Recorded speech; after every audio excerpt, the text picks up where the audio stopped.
Hi everyone, welcome back to Be Rich. Today I want to talk about things you should consider if you're planning to start a business. I would say six things you should consider. The first thing you should consider if you're starting a business is something known as stickiness. Stickiness is the idea is how sticky your product or your service is. How does it relay on to the customer? Is this a service or a product that will retain customers and bring them back repeatedly over and over again? Having a product which is sticky or a service which is sticky, once a customer has experienced your product or service and making them repeat customers is something valuable to have in your product or your service. So that is the first thing I would ask you to consider. How sticky is your product? So that way it's easy to expand your business, because what happens is on an existing customer base you can keep building more and more, and that stickiness slowly spreads into a wider network through word of mouth or through advertising. So that is the first thing I want you to think about, is something known as stickiness. Second thing is called trends. Trends is the idea that market keeps changing, consumers ideas keeps changing, and they can be very fickle at times. So how flexible is your business or your service model such that you can move with the trends? So if you're into, let's say, online jewelry, or into online fashion, if something changes, if a style changes, like let's say jeans, for example, from boot cut going to straight fit, or then going into baggy jeans. So how adaptable is your design? How adaptable is your supply chain, such that you can move with the trends and being flexible? That's the second thing. First is sticky. Second thing is trends. Third is longevity. Longevity is something you should think about in your business. First, as a business, as you're starting, how long do you want to do this business for? Is this something which you just thought of doing for a while and getting out?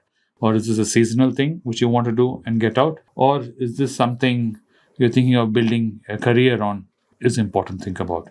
And the second is the nature of your service or your business. Does it have a long enough shelf life for you to enjoy doing this business? Some businesses have a very short shelf life and it might disappear altogether. So think about the longevity. The way especially technology is evolving now, AI is evolving, services are evolving.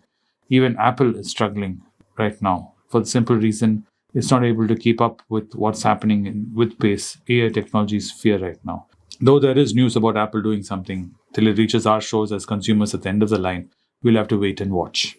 Fourth thing I want you to consider is something known as replaceability. Replaceability is, let's say you've done something with great passion and great vigor and great love, you've created a product or a service, but something huge comes by and replaces your whole industry altogether. This is especially true with something known as a pager. Most of my viewers, like KSF, don't even know what a pager is. They'll have to go Google and see what a pager is. Pager in India was a very short-lived product. It was widely used and heavily used the rest of the world. By the time it came into India, end of 1995, 94, it came in. It was hardly there for a couple of, I would say, quarters, not even a year before cell phone came, and cell phone replaced the pager overnight. So let's say you have developed a product which is something like the pager, and you think it's something fantastic. Yes, it's great, but something comes by and replaces you overnight, and all your investment and efforts of doing all this is gone. This is especially true even in retail industries. You can see this in cell phone shops. Before it was ubiquitous, we'll find cell phone shops everywhere. We had big brand cell phone shops. Yes, there are still some sitting there. You can find them all over Chennai and Tamil Nadu. Immediately, I'm sure a lot of you would know this. But during my days, when I was much younger, there used to be cell phone shops in every corner. That is evaporated due to the online. Online industry came, Flipkart, Amazon, and has replaced this altogether. The people who are not able to innovate and catch up with that have disappeared. The fifth thing I would ask you to spend some time thinking about is accessibility. Is your market, wherever your target market and your target audience for your service or your product, is it accessible to you? Are you able to access that audience freely, and as when and where?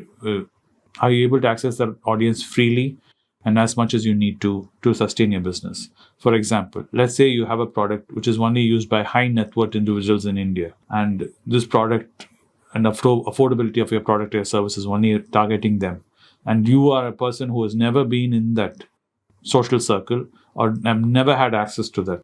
Creating a product, though it may be unique, though it may be highly sought after people in high net worth individuals, break into that circle and sell your product or your service to them can be a huge Himalayan task for you. Though your product may be very good and you manage to convert a customer, they are in love with it. But to break into that kind of a social circle can be very difficult.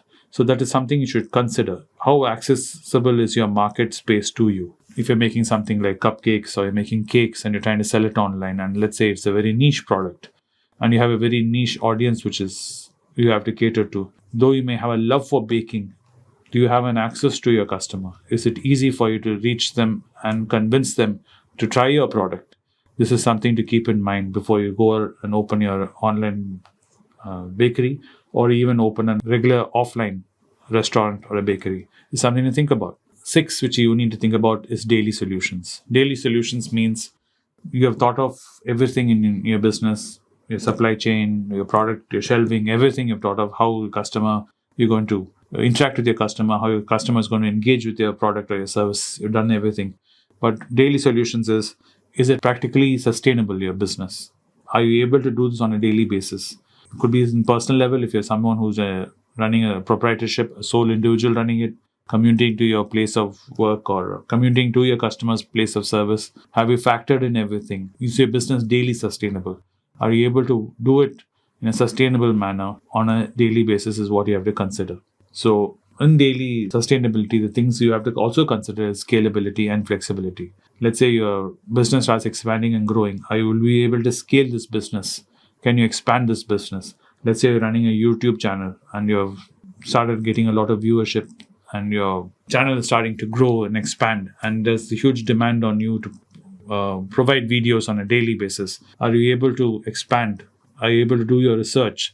Are you able to create a team? Is it something you're able to mentally commit to doing? Because a lot of YouTubers, if you see nowadays, are finding it harder and harder. Big YouTubers having severe burnout and not able to sustain this anymore. People who have been in this game for the last 10 years or more are finding it very hard to sustain themselves doing this business, because the reason they entered the YouTube space, that reason itself has disappeared. A lot of them are complaining, saying they started off as just someone was doing this as a passion, something as a hobby, something on the side, something they just wanted to commit to.